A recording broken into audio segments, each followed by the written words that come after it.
السلام عليكم، اللهم صل وسلم وبارك على سيدنا محمد صلى الله عليه وسلم.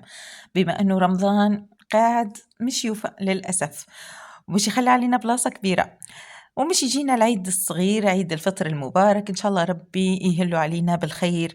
احنا في صفاقس نعملوا شرمولة وحوت مالح أول نهار. باهي الشرمولة متاعنا مش نعطيكم الطريقة متاعها. أي سيدي خديت كيلو بصل. أنا عائلتي صغيرة باش نعمل كونتيتي صغيرة. خديت كيلو بصل، قصيته كيف ما هكاك، نظفته قصيته مربعات صغيرات. نجم تستعمل حتى الآلة باش تقصه. أنا الحقيقة استعملت يديا باش قصيته وشبعنا بالدموع والحمد لله. إن شاء الله بأجره.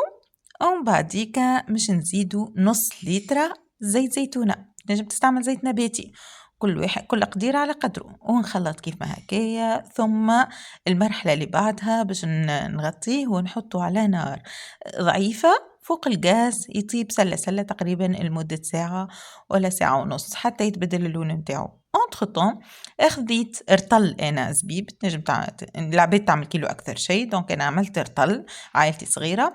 غسلته برشا فام حتى كشي تنحى منه التراب بالماء الدافي وكل شيء، وشفت ما فيه شوائب ومشيت رحيته بيك الآلة. بعد ما تحصلت على هذه اللي رحيته توا على رطل متاع زبيب، مش نعمل لترة من الماء ونصبها بشوية بشوية.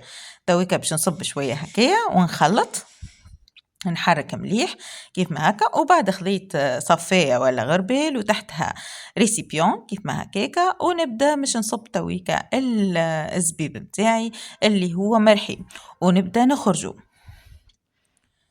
نقعد ننزل عليه كيف ما هكايا باش نخرج الروح متاعو هذيك اللي هي مش نستعملها. ما حاشنيش بالقشور، ما حاشنيش اذا فيه قلوب ولا حاجه، ما حاشنيش بها، حاشتنا احنا كانشي باللحميه متاعو. دونك انا كي ننزل كيف ما هكاكا لازم يكون زبيب عسلي ما غير قلوب، واضح به. تويكا مش نعاود نصب عليه من هيك الليترة من الماء، مش نعاود نصب عليه شوية ماء واحد آخر هذيا، ونعاود نخلطه ونعاود نخرجه مرة أخرى. العملية هذه باش نعاودها 3 ولا 4 مرات حتى كشي يولي ما عادش يخرج لحمية جملة، معناتها باش يولي معناها إذا باش يهبط حاجة يهبط ماء عادي. دونك واضح هكايا به. أو كما تشوفوا هكايا نقعد كيفاش طريقتي في كيفاش نخرج الزبيب به. وكيف كيف تو نقعد نعصر فيه هكاكا، وباش نعاود تويكا مرة أخرى نزيدو مرة أخرى الماء ونزيدو نعاود له نفس العملية.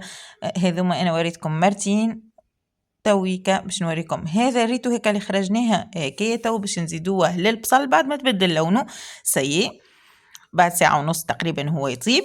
وانا توا باش نزيدو للبصل هذاك، وباش نزيد مغرفة قهوة صغيرة فلفل الاحمر باش يتبدل من بعد لون الزيت متاع ما يبداش لونه اصفر متاع الشرمولة. تو كيما تشوفوا شرمولتنا قاعدة تطيب بسم الله وما شاء الله. لازمنا تقعد تطيب لين تقر زيتها تقف على زيتها، ووقت اللي نعدي المغرفة تخلي بلاصتها هيك باش نعرفوا شرمولتنا طابت، وديما على نار ضعيفة.